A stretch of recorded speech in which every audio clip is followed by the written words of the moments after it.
کہ کون سی property front پر ہے، کون اس سے دوسرے نمبر پہ ہے، کون سی تیسرے نمبر پہ ہے، پھر ان میں برابر تقسیم کی جاتی ہے۔ لیکن اس میں قبضہ بھی دیکھا جاتا ہے کہ یہ اگر ایک شخص اچھی زمین پر بطور بائر وہاں پر قابض ہو گیا اور آپ کے بھائی نے دے دیا اور آپ کے بھی وہاں پر دستخط ہیں اس انتقال میں، تو پھر آپ کیسے اس کو کلیم کر سکتے ہیں کہ مجھے بھی اس میں حصہ دیں؟ وہ بات وہی آ گئی، کیونکہ پراپرٹی جو ہے قیمتی ہو گئی تو اس میں جھگڑا لڑائی بڑھ گئی۔ تو کھاتہ شریک جو ہے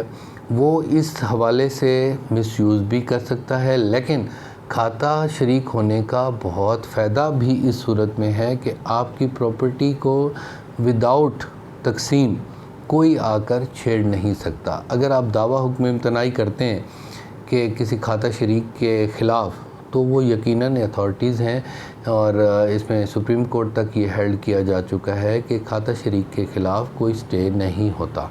کیونکہ وہ تو ہر انچ کا برابر کا شریک ہے۔ تو برابر شریک ہونے کی وجہ سے کھاتہ میں پورا ایک اس کا حصہ ہوتا ہے۔ تو میری سجیشن اس میں یہ تھی کہ میں بھی چاہتا ہوں کہ یہ کسی ایسے شخص کے پاس یا اہل اقتدار کے پاس یہ بات پہنچ جائے کہ تاکہ یہ ایشو جو ہے نا کھاتہ شریک والا وہ ختم کر دیا جائے، اور اس طریقے سے کیا جائے کہ جب بھی نیا انتقال ہوتا ہے تو وہ نیا انتقال ایک علیحدہ کھاتے میں ہو جائے، یا پھر تقسیم کو اتنا لیگلائز کر دیا جائے کہ فوراً آپ کو تقسیم کرنے کی درخواست بھی نہ دینی پڑے، اور ریونیو کے محکمہ مال کے لوگ اس کو خود ہی تقسیم کر دیں، یا پھر مثلثیت جلدی بنائی جائے تاکہ وہ مثلثیت جلدی بنے گی تو کھاتے بھی علیحدہ بن جائیں گے،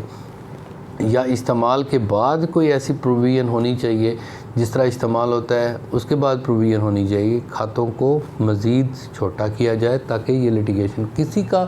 بڑی آسانی سی بات ہے، اگر کسی کا واحد کھاتا ہے، جو واحد کھاتا ہم کہتے ہوتے ہیں،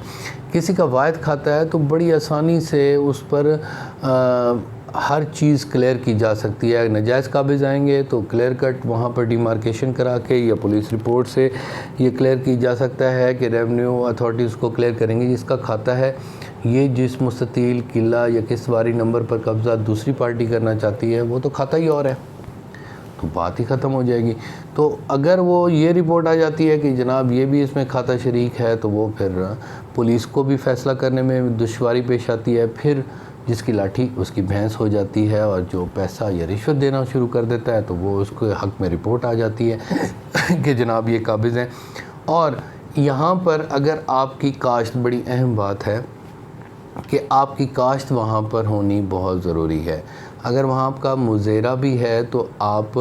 لکھیں، جس طرح میں ہوں، میری زمین ہے تو وہاں پر مزیرے کا نام اس طریقے سے آنا چاہیے، قاسم بن سجاد حصہ دار، کیونکہ میں حصہ دار ہوں اس کھاتے میں، بطور حصہ دار من جانب مزارع آگے خدا بخش، اللہ بخش، غلام رسول یا زائد بکر۔ تو اس طریقے سے اگر کاشت آپ کی وہاں پر کھاتہ شریک میں لگی ہوگی تو آپ کا حقوق آگے دیکھا جائے گا۔ اگر آپ کی کاشت ہی نہ لگی ہوئی ہو تو وہاں پر وہ خسرہ گرداوری کی بات کر رہا ہوں کہ خسرہ گرداوری آپ کی بہت ہونا ضروری ہے، تو وہ بطور حصہ دار تابع مرضی، میری مرضی سے، قاسم بن سجاد حصہ دار تابع مرضی من جانب مزیرہ زاہد بکر وغیرہ وغیرہ۔ تو اس طریقے سے اگر آپ کاشت وہاں پر لگواتے ہیں میری مرضی سے، وہ جو مزیرہ ہوگا تو وہ اس کے حقوق بھی انفرنج نہیں ہوں گے اور میرے حقوق بھی نہیں ہوں گے، وہ اس پر ناجائز قابض بھی نہیں ہوگا، یا حصہ دار کے طور پر آپ اپنے مخصوص خسرہ میں لگوا لیں تو وہ بھی ٹھیک ہے، نہیں تو آپ کے لیے پرابلم ہو جائے گا۔ کھاتہ شریک اگر آپ ہیں تو پھر آپ کو اپنی پراپرٹی جو ہے وہ تقسیم کے بغیر کوئی آپ پر حصہ حاصل کر سکتا ہے، تو تقسیم کرانے کے لیے پرابلم ہوتی ہیں۔ تقسیم جو ہوتی ہیں وہ آپ کو پہلے بھی بتا چکا ہوں، پھر ریپیٹ کرتا ہوں کہ جو تقسیم ہوتی ہے پراپرٹی، جو شہری جائیداد ہوتی ہے، وہ سول کوڈ کی ایکسکلوسیو اتھارٹی ہے کہ وہ اس پراپرٹی کو، جس طرح اندرون کمیٹی ہوتا ہے، اندرون کمیٹی میں اگر موجود ہے تو وہ اس کو سول کورٹ اس کو تقسیم کرے گا، اور اگر بیرون کمیٹی ہے تو کمیٹی سے باہر جو ہے وہ اس کو لینڈ ریونیو والے اور محکمہ مال والے اس کو کر سکتے ہیں۔ تو کھاتہ شریک کی بات کو بہت ہی سیریس لیجیے گا،